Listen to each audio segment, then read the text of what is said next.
Okay, so I wanted to do a video about the Scream Killers and who I believe my favourite Scream Killers are. And I wanted to look at things like motivations, how they sort of the reveal, and how good they are when they're revealed, as in like how entertaining they are, how funny they are, how evil they are, that sort of thing. So we're going to go through all the films one after the other. So start with Scream 1, 2, 3, 4, all the way up to 7. So there will be spoilers for the newly released Scream 7. So if you haven't seen it yet, please come back later and watch it. We're going to go through them all. So we're going to start with Scream 1. Now, Scream 1 was the film that started it all. So it was our first sort of like boom impact in who the killers were at the end, which became the whole sort of purpose of Scream movies, is for you to try and work out who the killer is and then it be revealed at the end. That's kind of the sort of the way all Scream movies play out now. It's the sort of the plan for a Scream movie. You get the initial first kill, you then get like random kills happening, but all the way through you're trying to you like red herrings, a who's who sort of thing, and then they give you the big reveal. So we're starting with Scream 1 here, and the big reveal obviously being at the end that it is Billy and Stu that were killing them in the first place. And the best thing about this is that if you go back and watch the whole movie after you know this, you can see it through the whole movie. There are so many scenes between the two of them, little nods and winks between the two of them, little times when they sort of interact with other people, but they're kind of working together the whole time. And even the guy that plays Ghostface, does the voice for Ghostface, if you listen to him at the start of the film, it's almost like he's talking to, there's two people talking on the telephone at the same time. There's a few moments where sort of like he'll say something then react to something like that's the wrong answer in a different way than he's asked the question. So it's kind of like there's two people there, and I think that's genius. And then later on when you see them, and there's the moment in the video store of Randy where they're like, well, what if you're the killer, what will be your motive, and all that sort of stuff. And they're working together, like Billy and Stu are there with Randy working together. And there's a great scene as well outside the school, and they're looking at everything, all the chaos, all the press and that being at the school, where Stu goes, I couldn't do that, I couldn't kill her. And then Billy goes, no one said you did, almost like hinting that it was him that killed Casey, not Stu. And so when the big reveal happens, obviously they tell their motivation for why they're doing what they're doing. And the motivation is that Billy's dad and Sydney's mum had an affair, and that was why Billy's dad and mum had split up, and Billy's mum had left because she didn't want to be around. She just left the relationship and gone, and that upset Billy. So then him and Stu went and killed Sydney's mum and framed Cotton Weary for it, which what Sydney always assumed it was him because she sort of saw him, because they had sort of set that up. And it's genius because then obviously they got away with killing Sydney's mum. So like, we could keep going. This was fun. They enjoyed the killing part. Stu, who's obviously the easily led person, the sort of the follower, Billy's like got this revenge thing, gets his mate Stu involved, and they plan this killing, do it, and because it's so stiff, they think a year later, let's just do it again, and they've enjoying this now. So it's not about the revenge so much now; it's about the enjoyment of it. But you also get the sort of that still Billy still is. It's not enough that he killed Maureen Prescott. He now wants to kill Sydney Prescott, and he wants to kill the dad. And he just wants more blood and stuff, and he does. He goes around and kills a lot more people that have bothered him in the past. And I think this is more Stu's influence about killing the other people, because you found out Stu used to date Casey, Becca, and he also there's problems with the school principal. Maybe in the past he'd had problems with him, so they kill the principal. They then go after other people throughout the film as well. And at the end you get the big reveal, and these two at the end of this film steal the show because their chemistry with each other, and what we now know is ad-libbing that they did at the end of this movie, is phenomenal. And they look pure evil. I mean, there's certain looks that Billy will give to the camera, or give to in the scenes, that looks like he's the most evil person ever. And Stu just looks batshit crazy throughout the whole thing. And the fact you found out they ad-libbed a lot of it. The two actors actually ad-libbed a lot of the scenes, like the whole throwing the phone at him is famous now because he threw the phone at him, he hits him, and he's telling him, you hit me with a phone, dick, but he keeps in character as he's doing it, he's still acting like he's hurt. So even though he threw the phone, accidentally hit him, and it's like, you normally go, oh, you little sod, like, what do you do that for? He stayed in character. And the same thing with the, like, did you really call my parents? Oh, my mum and dad would be so mad at me. All that was just made up on the spot by the actors. They were so into it. Apparently it took them a few days to film that. Obviously there's a lot of like continuity stuff that sort out wardrobe, as like stabbings and stuff like that. But genius.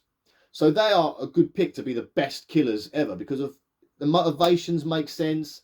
Even though it's crazy, it still makes sense, and also how they acted afterwards was genius. So now we get to Scream 2, and when the big reveal happens in Scream 2, the first one you see, you're kind of like, huh? Because it's Mickey, and you're like, the guy in the film class, and you're kind of taken aback by it at first, like, why him? And then when Jerry O'Connell's body goes flying up into the rafters, he's like, who's doing that? And this is where Mickey does a lot of the... When you hear Ghostface talking, the guy that plays Mickey, he's got a face actor, I can never remember actors' names. He does a lot of the mannerisms that the Ghostface guy does as he's talking. And he's doing there like, who's doing that? As he goes up. And he's just like that with a knife and little things like that. It's really cleverly done. And then obviously the second killer comes in. And we find out it's Mrs. Loomis, Billy's mum, the woman that left the relationship because the affair and all that. And she's come back because her son had been killed. And it's a revenge thing. So she wants revenge on Sydney for killing her son. That's why she's done everything she's done. The way to sort of start the franchise again. Finding Mickey, who was like just a crazy guy on the internet who liked to do bad things. And how she manipulated him to helping her with his killings to sort of stage this whole thing. And she doesn't need him, so she shoots him because she knows that he's going to blow the whole thing in the end. Because he wants to keep going with more stuff, make it like a franchise of killings and keep going. She shoots him because she doesn't need him anymore. She's got what she wanted. And then it's her and Sydney in the face. I think Gail gets involved as well. And then Cotton saves them. And it's Cotton Weary comes back and saves them. You're kind of like, wow. So that is genius. I loved the way they sort of released that. You do not expect it because it's characters you haven't really realised who they are. Mickey is that freakish film student that kind of like is into movies and that. We don't realise how badly until the end what he wants to do. He wants to be a director. He wants to make his own movies sort of thing. And that's what a lot of the characters do eventually in this as well. And then we find out that, like, obviously Cottonwood becomes the saviour, and it's just like, wow. But as the two killers go at the end of Scream 2, they're not as charismatic. Like, obviously Missy Louise is just a mum who wants revenge. And there's no real, like, massive comedy moments. I mean, the way they get killed is good in the end as well. And Mickey doing the final kill, like, running up, like, banging, killing him, finishing him off. Brilliant. So that is another good killing reveal. Now we get into my least favourite of the franchise. This is the film that I'm kind of like, is the one that I've probably seen the least, and that's Scream 3. And because I had high hopes, I was so into the Scream movies, when they'll bring out Scream 3, it was going to be a third in a trilogy. I was excited, I had my own theories. I think I did that thing where when you have your own theories, you kind of like are let down by whatever comes after that. Because you're in your head, you built up this idea that you have so much that whatever happens in the movie was going to be a letdown. And Roman being the killer was kind of a letdown. And the whole like, oh yeah, I'm Sydney's long lost brother. And did you know I also was the one that convinced Billy and Stu to start the killings in the first place? It kind of took away from Billy and Stu being as evil as they were, because you feel like they were both manipulated into it. Where I like them to be pure killers and stuff, so it kind of takes away from them. But Roman, I mean, the idea of him and his motivation made sense, that he was a love child of Sydney's mum when she was an actress. We find Sydney's mum was a bit of a naughty girl, to be honest with you. So she's a bit of a naughty, but then also we found out that she was also caught up in that Hollywood thing. And if you want irony, a film done by, produced by a certain person who's known for Harvey Weinstein, who's known for doing what he did, and in the film there's a character who's playing a film studio executive producer that is also doing what Harvey Weinstein did. That's irony. That's almost hiding in plain sight right there, isn't it? Jesus. But the film also goes on like how Cindy's mum was kind of like abused in Hollywood. That's why she became probably the way she was. And how she had a love child, and that love child was Roman. She just left it behind for adoption. He's had that resentment because he went to find his mum years later and found she had a family and was happy. It's like, what about me? He then sets this whole thing up with Billy because he knows that Billy and Stu could do the killings for him. And then later, obviously, he ends up in Hollywood, and we get him, he sort of gets them where he wants them, really. He gets Sydney and Gail into the studio in his sets to reenact the Scream films. And then he's making a new Scream film. I thought that was quite clever. However, I don't like the end, because in my head, I convinced myself Dewey had been the killer all along and would then still be the killer and not out himself that he'd been doing it from the beginning. But then they didn't do that, and I kind of upset myself, so I convinced myself that would be much better. And there was a lot of trouble on the set. There was a lot of problems with rewrites, and that kind of got watered down at the end. And that, you need to remember the fact there was trouble on set, and had to keep rewriting it because things got leaked and things went wrong in the production of this movie, which is why the ending is a bit weak. And this echoes when we get to the last movie we're going to talk about. So let's get on to the more of these movies, right? So let's get on to where are we up to now? 4. Scream 4. Genius. That film come out, and I thought that is my second favourite Scream movie of all time. Scream 4 is brilliant because it's gone like 10 years or so into the future. We had 10 years since the previous one, and we get a jealousy angle. See, the 2 killers that are revealed in the next one, it's jealousy. It's all about jealousy. This girl, what's her name? What is her name? I've got it written down. It is Jill. Jill is Sydney's cousin, raised in the family, and all the attention has been on Sydney because she survived these killings, she's killed these people, she's done all these things. It's all on her. So this is why she is so, what's the word?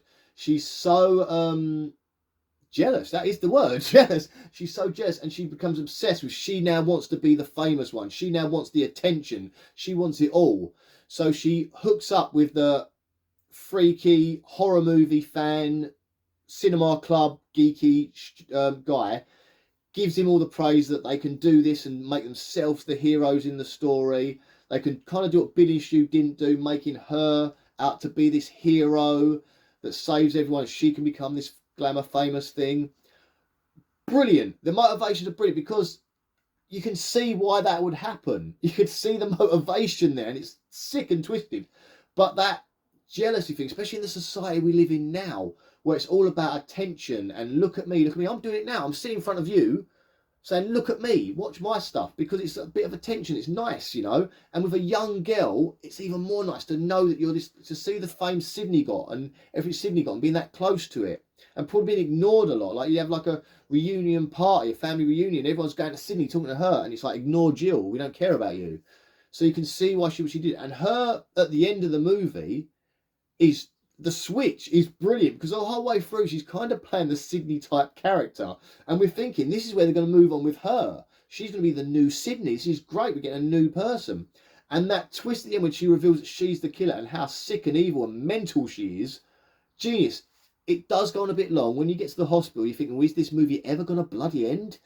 It does go on a bit long, but I do like the ending. I like the way they kill her at the end. I like this one. This is my second favourite of the Scream movies. So now we're going to go on to what we're up to now. We're up to number 5. So this is what they call the requel. This is the idea of looking at requels and how requels are thingy. So they literally did exactly that. They got the boyfriend and the crazy person coming together to cause chaos. And I've always liked that dynamic. We've needed that because it needed to be the same as Scream 1, kind of, because it's a remake, requel. It's what all the films are doing now, where they're remaking them, but also making them a sequel and a remake at the same time, which is what Scream 5, also known as Scream 2022, is. It's a hit at those movies. So they had to get the boyfriend and a nutty person together as the killers in the end. And we find that with this one. Again, it's the guy that loves horror movies and loves the stab movies, obsessed with the stab movies so much that he's disappointed with all the ones that have come since. Because you've got to remember, the first stab movies were based on true events from Gail Weathers' books. They're the good stab movies. And then when the studio wanted to keep going, they end up making crap stab movies. And this has really annoyed the mega super fan in Richie. Yeah, so this upsets the mega super fan in Richie. And he's very sort of like, because the films that he loves have now been ruined. Now this reminds me of the Game of Thrones situation, where we obviously had the original writer of the Game of Thrones books, wrote all the way up to the season before the last, and he never got to finish the last book that he was going to do. So the studio were like, well, we're just going to make it up at the end. We'll write our own version of it. And obviously what we got was kind of awful. Like, a lot of people say it's one of the worst endings to Game of Thrones. It's took the characters, it's like crapped all over the characters, especially old, what's her name, Dragon Lady, because like we had followed her the whole way from being this sort of like sold into like this marriage and gone through all the hell she'd been through, being a slave, being used, being tortured, being just disrespected a whole through, then to become a queen, and then to become a good queen and a loyal queen and to protect her people. But she was vengeful. She was all these things. And we got to the very last season, the very last couple of episodes, and they turned her into Crazy Woman. And you're like, no, we wanted her to be the hero because we'd seen her go through all of this.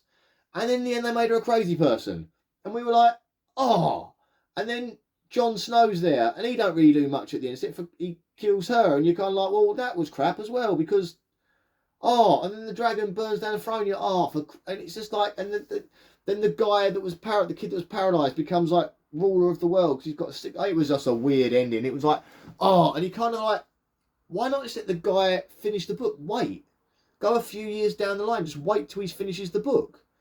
But I don't think he's ever going to finish the book because he got sick of it all as well. I think he famously got very sick of the whole production, the film side of it. But to me, that's what Richie is. He's like the fan that was like, I love this stuff. I love this stuff. This is getting worse. It's getting worse and worse and worse and worse and worse. And now I want to do something about it. So what he wants to do about it is he wants to make his own movie. He's going to make his own movie. It's going to be the best Scream movie he's ever seen. And then they're going to make that movie and I'll get to watch it. And it's the movie that I intended to make because Gail Weathers will write the book on it. And that's what we got. And that's what he tries to do. That's his brain, what he's trying to do. He finds, what's her name? Amber, who lives in Stu's house, is obsessed by this whole stuff. And he manipulates her to help him. Now, there are some things with this plot that don't it's either pure luck or it's like meticulous planning that worked. But there's a lot of fact. It's like he had to find Melissa Barrera's character. What's her name? Sam. Is Sam in it? Sam and Tara. Yeah, had to find Sam where she lived. He obviously found out that she was Billy's love child. He then Billy Loomis's love child. He had to find all this information out. He then had to go and find her. Get her to fall in. This is the hardest part. Get her to fall in love with him, become a couple, then go back. Well, the whole time acting that he knows nothing about all this, and not even liking movies that he loves and adores. Then travel with her to her hometown. Well, her sister's obviously been stabbed up by Amber. It's just there's a lot of factors involved to get him here. He did a lot of work to get here, so he needs a bit of praise, old Richie, because he worked hard to get where he got to. And when the reveal comes. And it's like Amber and it's him. Brilliant. And how Amber dies being set on fire, then that is brilliant. And it also gave us the Carpenter sisters, who I think are brilliant in their roles of taking over the sort of Sidney Prescott role. I know Sidney does come back for 5, and that's because that's what Richie wanted to happen. But to me, it was like, she's back in it, and her scenes are great, and she's there, but she wasn't needed as much. If you took Sidney out of that, even though it's part of the twist in the films and stuff, you could easily write it so she was never there in the first place and it would still be a decent film. Again, that is my third favourite of the Scream movies. So you've got Scream, my favourites are Scream 1, then Scream 4, then Scream 5. Because I think that is brilliant. I love the new characters, it was modernised, it was done right, and it played in that requel thing. And you've seen a lot of that with like Halloween, they did Ghostbusters, got a requel, all these films are getting these requels at the time. And Scream was like, we're going to show that and use that. And they did it brilliantly. So Amber and Richie were they've been kind of forgettable out of all of them. But they are also great. Because again, the motivations there, you can understand why they're doing what they're doing. Amber, not so much. Because all you know about her is that she lived in Stu's house. She became obsessed with it because she found out the house she was living with Stu's house. And it became such a big thing to her that she wanted to sort of like be a part of it. And then Richie obviously probably found her on websites, forums, or whatever you call it, chat rooms. I don't know if they're still a thing, but found her and was like, we're going to go for this. So now we move on to Scream 6, and this is the New York Scream. And this is the one that Sidney Prescott doesn't appear in because they didn't want to give Neve Campbell the money she deserved to be in the movie. Even if it's a cameo or a small part in it, they should have given her a lot more money because she's kind of essentially been the mainstay for all of it, along with Courtney Cox as well. Also, going back to Amber for a second, apparently she killed Dewey. Now, I have a whole theory on how she didn't do it. I have a whole theory on who I believe are also killers, and I'm going to get to them at the end of this whole thing. I'll get to them more later. But we're going to move on now, to Scream 6. And there are actually 5 killers in Scream 6. People forget there are 5 killers in Scream 6. You have got, what are their names? I've got it written down here because they're so forgettable, the first two. Greg and Jason. Now, at the opening of this movie, you see Greg and Jason killing people. Jason does anyway. Jason goes out and he stabs and kills the blonde girl who looks like Margot Robbie but isn't, is in the Ready or Not films, whose name I can't remember. He kills her in an alleyway and he takes his mask off, and at the beginning of the film, you're like, what the hell have they just revealed that for? Then we find out why, and it's genius because it turns out that he is like working for who would eventually become the killers at the end of the film. So then he goes home and he gets killed by another Ghostface. But also before that, you see in the fridge, his partner in the killings is in the fridge, chopped into pieces, and that is Greg. And Jason and Greg are sort of taken out because obviously they're not following the plan that was set in place. So they are taken out because they're going to ruin everything. Because they're jumping the gun, they're getting too thingy. So they finish them off. But that was what lures, obviously, Gale into the story in that as well. And we find out that when we get to the end of the movie, the big reveal is that they are the family of Richie from Scream 5. Again, revenge is a great motivator for anyone. And this is a revenge thing. So you find out that this family are Richie's 2 siblings, brother and sister, and the dad. And that they kind of like, when Richie was massively into the stab movies and obsessing about him, they kind of helped him with that by getting him this big collection of stab stuff and like helping him with the movies. And they kind of had knowing what he was up to was a little bit crazy, but they kind of let it happen. They enabled it. They enabled him to do what he was doing. Even though his dad's a copper, they still enabled him to do what he was doing because they felt like he needed to, he needed the outlet, he needed to let this go.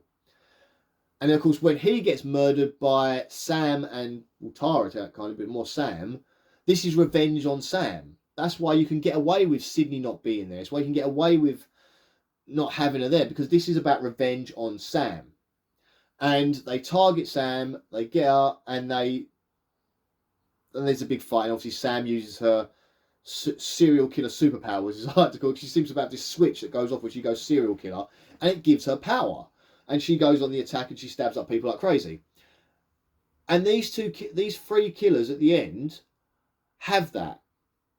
They have this like psychotic way about them. And I think a lot of people say that at the moment you get the killer reveals, this film goes a bit naff, because the dad goes from being this cool, calm copper to, and he's like that. And the girl, Quinn, that was originally their roommate they thought was dead, is all like psycho nutter, and so's the friend. But the 3 characters aren't the same as they are through the rest of the movie. They suddenly switch and become completely different.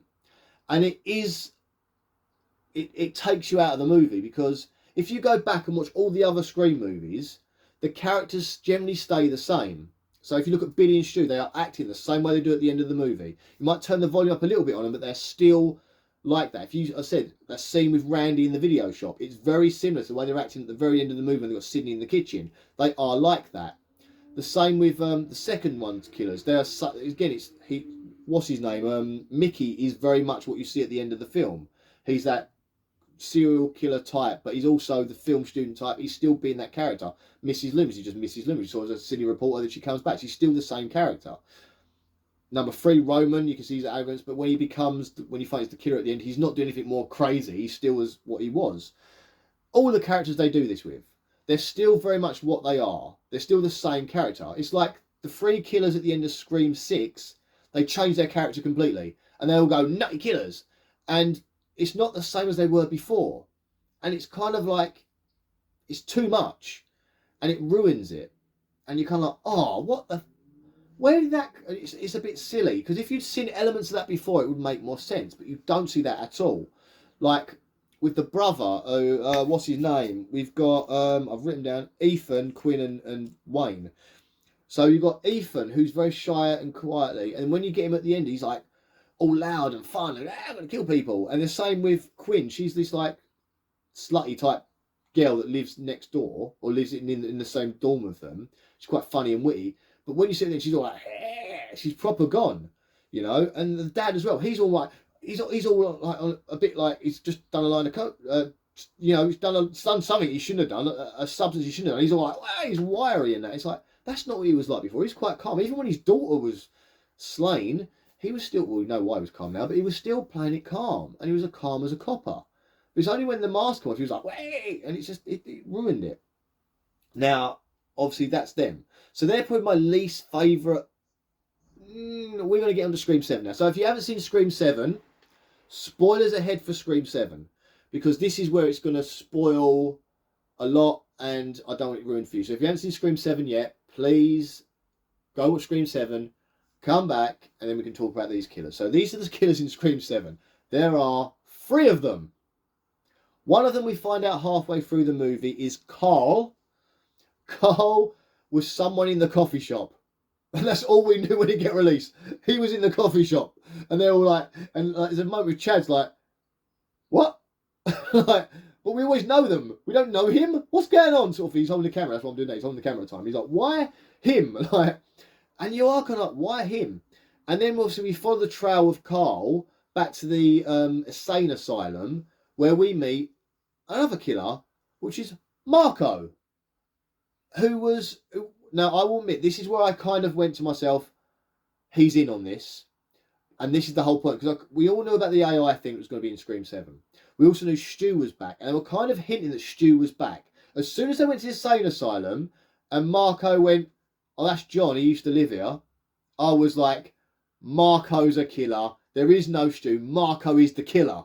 I was like, he's part of the conspiracy. He's definitely something to do with it. And I also recognise Mark from Empire Records. If you've seen that movie, that is a fun movie, Empire Records. It's a fun comedy movie about a record shop, and he's one of the zany people that work there. If you haven't seen Empire Records and you want a 90s funny sort of the time film, watch that. It's great. So Marco is obviously revealed as a killer. When we get to the end of the movie, you've got Sydney's daughter. She's taped up to the chair.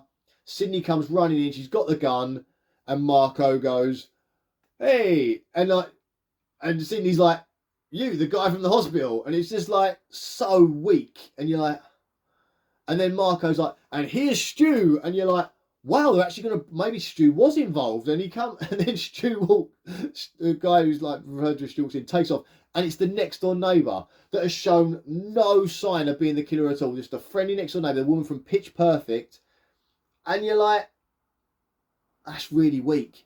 It's like they wrote it in 5 seconds, like, we don't know who the killer is, you and you.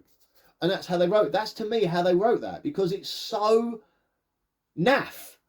And you're like, I mean, I will say, I really enjoyed Scream 7 up until that. Up until that, I was really enjoying this film. I thought it was great. I liked where they were going with it. I liked the funniness of it. I liked them bringing Chad and Mindy back, because that will get into my theory that I've already talked about in a previous video. And I was like, just watching it like, they're surely going to explain something. And when she just explains that she read Sydney's book, became obsessed with Sydney, and then wanted to bring someone like Sydney back, and the only way she could work out by doing it is to kill Sydney in front of her daughter, I was like, this don't make sense. I mean, yeah, when you think about Richie and his motivations behind it, yeah, same sort of thing. It's basically the same as motivations as Richie. That they're saying that they love passionately. It's not going the way they planned, because Sydney obviously left the scary stuff and lived her little life separate. So you can understand it. But it's still not as good. It's still not as detailed. It's almost like, as I said, they must have wrote it in like 5 seconds or something. It's really bad, the fact they did that. Yeah, it's really bad and really, sadly, very, very weak that they went there with this. And it's just like the motivation, it didn't seem enough. And again, when you've got the next door neighbour character who's like a friend and talks to her and all that, and then when she switches at the end, she's proper like zany, crazy. And it's the same as what happened with the previous film, where the character switched too much when you find out it's the killer. Like Jill, you could argue that was the whole point of what Jill was doing. That she switched in Scream 4. She switched, but she did it for a reason. Her reason was to play the damsel in distress, play the victim, play that. And that was part of her psychosis of what she was trying to do. So that made sense when she did it. Now, when at the end, when we get what's her name, Jessica, the next door neighbour, does it, it's not as like she loved Sydney and wanted to be close to him, but she was shown a little bit of that craziness because she was obsessed, as would like the way her son was kind of thing. And that's another thing as well. She killed her own son, and they glaze over that so much. Like, oh yeah, just like his father, so I killed it, so he's dead. He's gone now. He's just like his father. That's all she says, and it's like, you killed your own son. Maybe she could have, like, if a son was still alive and he was part of it, it would have made more sense. Like, she convinced him to join in. But the fact that they killed off the son, who she's very motherly to, the whole way through the movie, and suddenly she's just like, nah, puts him on a spike. Or did Marco put him on a spike? But even so, she should be pissed off at Marco. That part made no sense, and it's glazed over so quickly. Again, this film was troubled. This film had a lot of issues in production. We know that Melissa Barrera and Jenna Ortega were supposed to be in this movie. This was their movie, and then they had to rewrite the thing because of some reason. They sacked Melissa Barrera because she had a different point of view. Because she sent a tweet. Annoys me so much about today. She sent a tweet and said she did something to do with the Palestine thing and all that. And the studio, like, oh, we can't have that. You're fired. Why? It's nothing to do with your acting. It's not going to do anything to the movie. The fact they're in a protest because people are protesting this movie in America because of that, because of what they did to her. Jenna Ortega, she was like, I've got filming conflicts, but we know she also did it kind of out of solidarity to her friend who was in the previous two movies with her. She's like, look, we're not having this. I mean, it happened over here with Top Gear. And that's a weird thing to link Top Gear and Scream together. But Top Gear, there's a show over here, and Jeremy Clarkson, who used to run the show, Richard Hammond and James May, they were like a triple threat a trio that were like really synonymous with the show Top Gear, and they had made that show like what it was. And Jeremy Clarkson had trouble with the people that worked behind the scenes, ended up punching one of them. It was bad, but they fired Jeremy Clarkson. So the other two, James May and Richard Hammond, went, look, if he goes, we go. Like, if he's gone, we're gone. We can't. We're going to stick with our friend, and we're going to go off and do our own thing. Like, we're not going to stay here because we don't agree with why you fired him.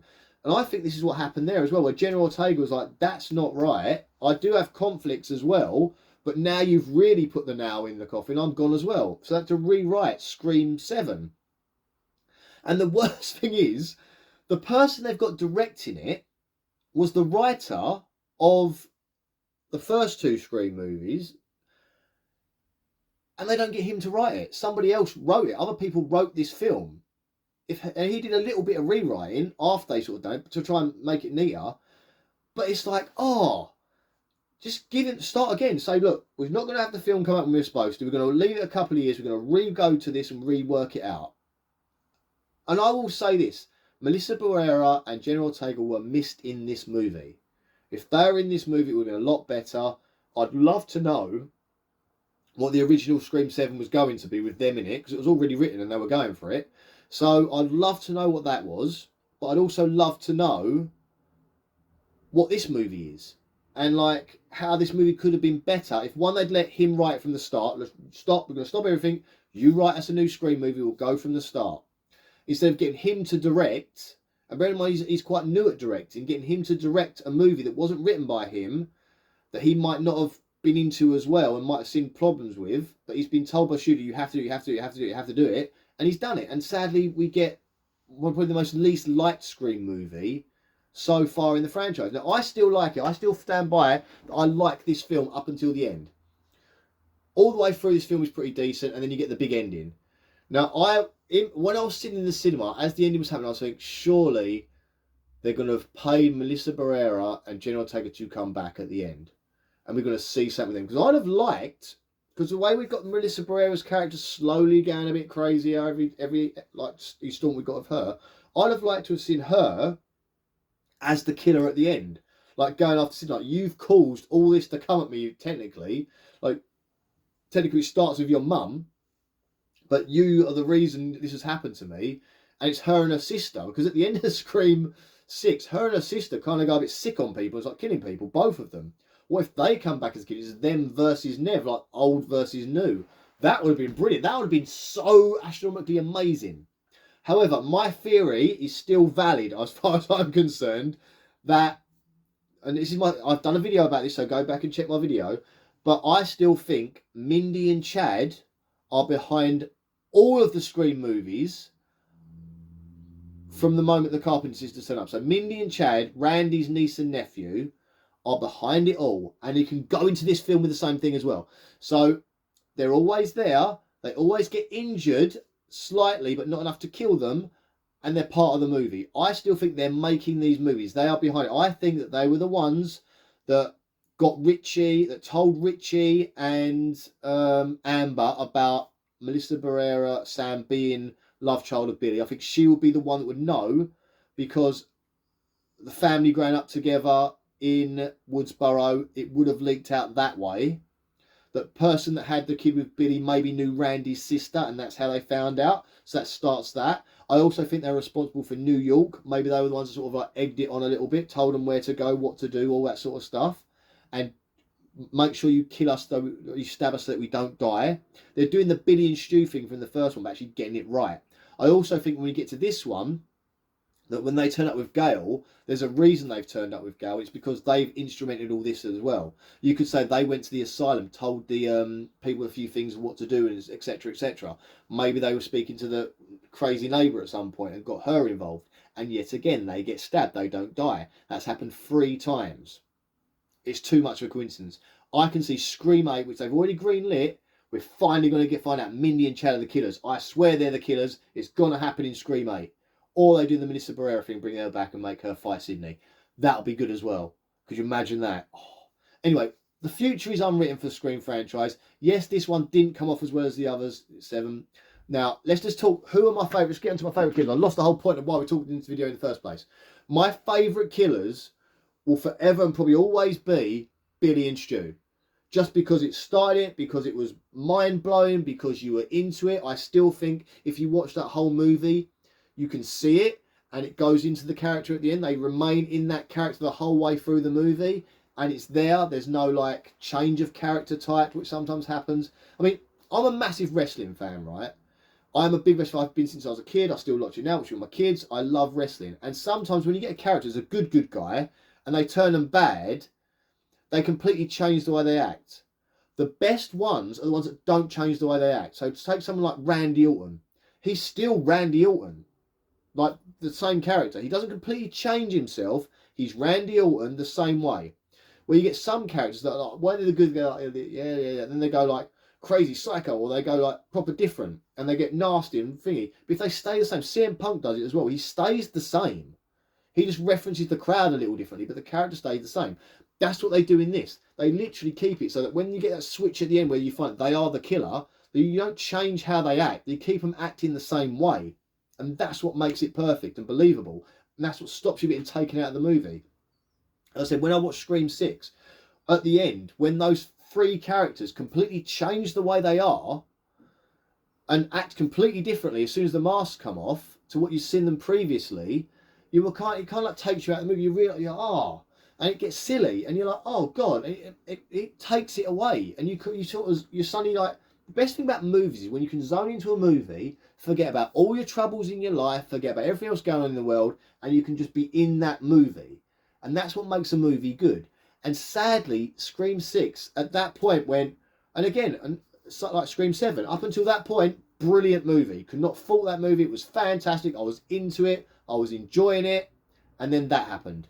So there we go. But anyway, guys, let me know who your favourite killer is. I told you mine will be Billy and Stu. If I was going to rank them, I've got my little list here. Let's have a rank. So I'd say Billy and Stu are the best. Then I'd go for Charlie and Jill, maybe from 4. Then I'd go for Amber and Richie. And then Mickey and thingy. So Billy, Stu, Charlie, Amber, Richie, Mrs. Loomis and Mickey. Then we get hard. So I'll go. I'll go Roman. Roman would be for Scream 3. So now the worst ones will be the last 2, which is Scream 6 and Scream 7.